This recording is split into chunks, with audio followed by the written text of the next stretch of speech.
Hi there, it's Kevin with the Rogue Market here with a new video series that I'm going to periodically post on this channel called Treasure or Trap. In this video series, I'm going to take a look at a product that is currently available at distribution to see if it is a treasure, meaning that it's undervalued and has the potential of actually making money, or it's a trap and you should avoid buying this product. Now, again, this is going to be focused more upon the distribution pricing rather than what it's going for currently on market price. But we will be looking at market price and comparing it with distribution cost to make that analysis. So for today's episode, I am going to take a look at Lord of the Rings. We have Final Fantasy coming up in a week, and all the focus is going to be on Final Fantasy, but this is a great time, in my opinion, to take a look at the other Universes Beyond success, which was Lord of the Rings. Now, this has had massive printings. I'm going to have to do a full video on Market Monday, which is probably going to have to come out on a Tuesday now for the Rogue Deck Builder channel, where I'm going to compare the release of Lord of the Rings and contrast it with now the release of Final Fantasy and see if we're headed into a very similar market where Lord of the Rings just gobbled up every bit of money that was spent on Magic the Gathering in this particular set, and everything surrounding the time period of Lord of the Rings actually was very bearish, and nothing was able to gain any sort of value. None of these sets were hits. All the money just sank right into the Lord of the Rings, chasing the One Ring. So this has been a set that has been printed and printed and printed, and in fact, I think we have finally had our last reprinting of the Lord of the Rings set in the form of commander decks, set boosters, and scene boxes. So right now, these are the products you can get at distribution level. It's been a few months since I was able to get draft, but set boosters, I think, are just superior to draft. I think now that the dust is settled on the vast majority of products, set boosters have been the clear winner.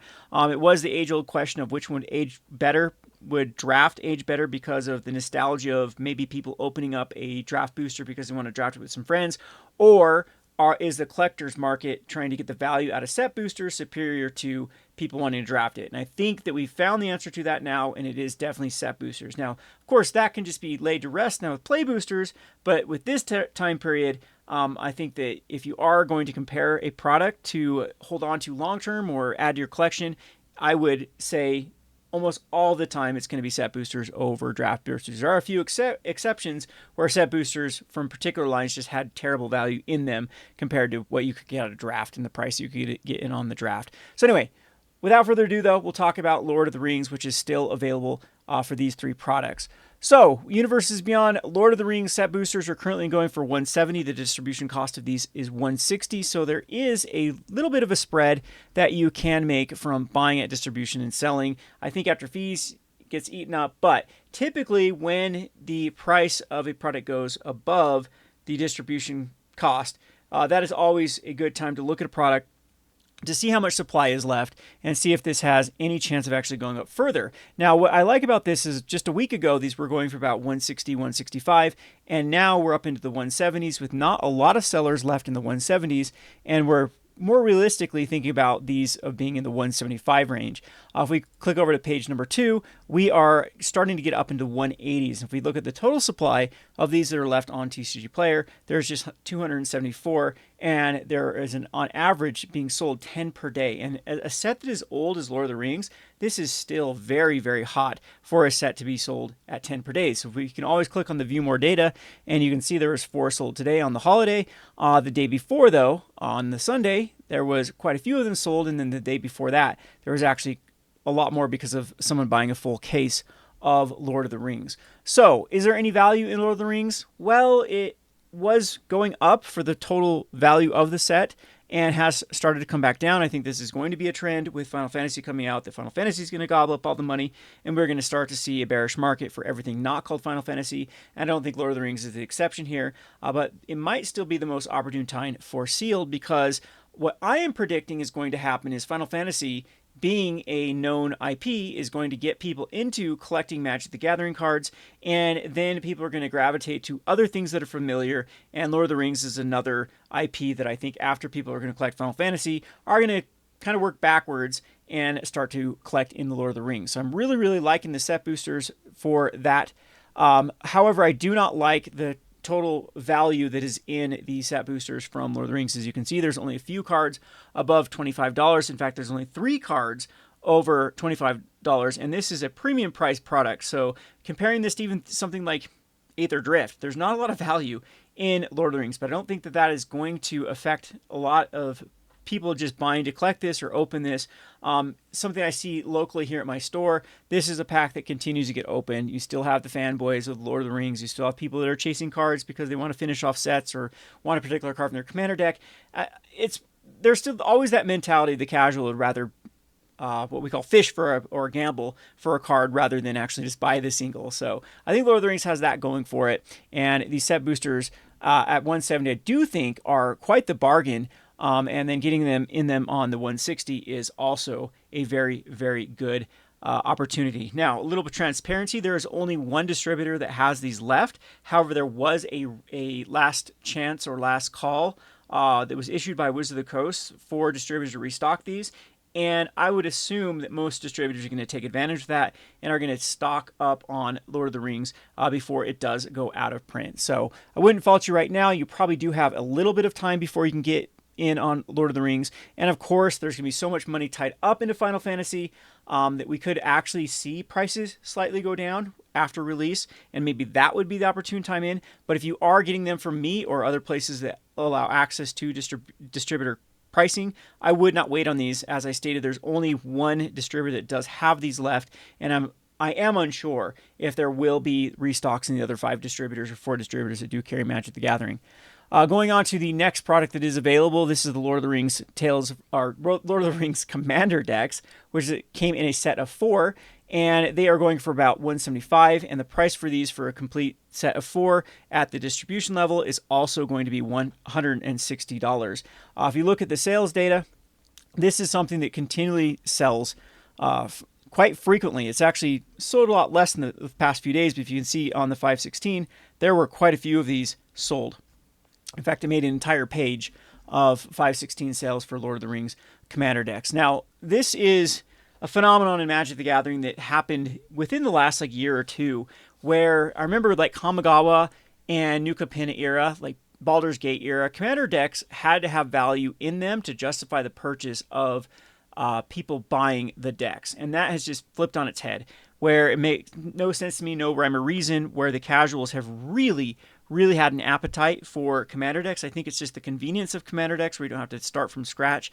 I've had multiple people just buy Commander decks as a starting point because, okay, they don't want to go try to find their soul rings and all the mana base, so they'll actually just find a commander that has similar color schemes of what they're trying to build and use that as the baseline. Don't underestimate the laziness of people that prefer to go that route than try to fish out cards for their commander deck. So Lord of the Rings, again, has the effect of Final Fantasy. I think people getting in Commander, they're going to gravitate to what's familiar. Lord of the Rings is another IP that most people have some sort of nostalgia towards, and I think a lot of Commander decks are going to be sold right after the Final Fantasy craze of people working backwards and picking up other. They've played it through their Final Fantasy. Now they're going to work backwards of all the stuff that they missed. The things that are not exciting about Lord of the Rings is definitely the Commander decks have really nothing in them. That's the problem with these. A lot of the chase cards that did make it worth it to pick up the Lord of the Rings Commander decks have actually fallen in price. One that is, this is basically the trend with this fourth Yorlingas. I don't know even how to pronounce this. I'm not a big Lord of the Rings fan. But you can see that this was a $30 card and is now all the way down to $5, and the end is not in sight for this particular card. And so this used to be one of the cards that you could definitely justify opening up. There was a point that there was positive value in Lord of the Rings Commander decks, meaning where you could actually open them up and make a profit after fees and things consistently selling. I don't think that would be the case right now with the fees of, if you look at what I use a rule of thumbs is usually count the amount of cards over $5, because for people that aren't selling on massive quantities on places like TCG Player and eBay, you really need to hit the fees correctly to actually make any sort of decent margins. You need to be, $3, $4, $5 range of cards. So everything else you can just not count here. And if you were to add up the value of those particular cards, there's $25 in this deck, maybe $30 if you count this Relic of Sorin.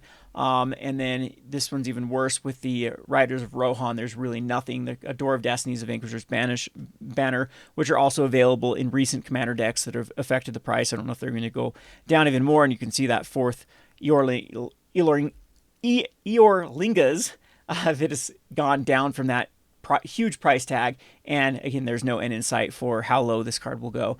And then the Food for the Fellowship is a little bit better with some of these cards, like a Birds of Paradise. But if you have the value, you're not going to be able to buy these and crack them for singles and really rely on getting your money back at that point. So in the past, that was something that I would absolutely focus tunnel vision on. If there wasn't value there, then I wouldn't touch these products. But as I stated, we've seen the whole culture of casuals completely change, and the demand for sealed products, especially commander decks, is very, very strong long term. I've sold out of things like Kamigawa commander decks that have zero value in them, Crimson Vow, Midnight Hunt. Those were pathetic commander decks in the scope of having value in them, and now they actually do sell quite frequently at very, very high prices, and regardless of the value that's contained in them. So for that reasons, I'm incredibly bullish on the Lord of the Rings commander decks. In fact, if I were to choose between the two products, I think this is the better place to park your money. Of course, these are bulkier products that don't store as well. I mean, I don't know. I guess a case of each one probably takes about the same amount. But you can see, though, that they're both quite liquid. And if you actually break these apart into decks, you get even a bigger picture of how many sell per day of the actual decks for the Lord of the Rings commander deck. So if we actually go over here, and I think we can find the actual commander deck. So let's see if we can find like a popular one. Here's the $60 one that's going for $60. And I mean, each of these individuals sell 1 to 5 per day, so that can actually compound on the amount that are being sold in the sets of 4, and you can get even more of a true demand compared to like the set boosters. Last but not least, something that does have some arbitrage or opportunity, meaning you can actually buy the product and sell the singles for more. This is going to be the Lord of the Rings Scene booster boxes, and I believe I can still get these for $105 from one distributor. There's another distributor that has them a little bit more expensive for like $115. So that's kind of the price range you're looking to pay at distribution level. The Scene boxes have been going down because there has been one particular distributor that's been advertising these like crazy, that they are positive value if you were just to crack them for singles. And there used to be a big spread just a few weeks ago between distribution cost and how much they were selling for on the open market. So you can see that's come down from about the 145 highs down to 130, but 105 to 130 is still breaking even on fees. And you can see these do sell as well. They'll go in big runs at a while every now and again. And actually, now I'm looking that they've been going up from this 117 low. And what's really cool about this, though, is that the amount that's still available on the open market is actually very minuscule. It does only take a few months to completely strip these if these do not get like a restock at the distribution level. So that is my analysis for Lord of the Rings. I'm going to try to keep these videos under like 15 minutes, not go too deep in analysis for them. I'm very bullish on Lord of the Rings going forward because I do believe that we are going to have these new fans coming from Final Fantasy are going to work their way backwards, and this is going to be the next set that's going to be targeted. And if it's out of print, it could go up very, very quickly. Anyway, this has been Kevin with the Rogue Market. I hope you stick around. I'm going to try to revive this channel and start doing these videos more consistently. And as always, if you are looking for Patreon pricing or distributor pricing, I highly encourage you to come and check out my Patreon at patreon.com/roguedeckbuilder. Thanks for watching.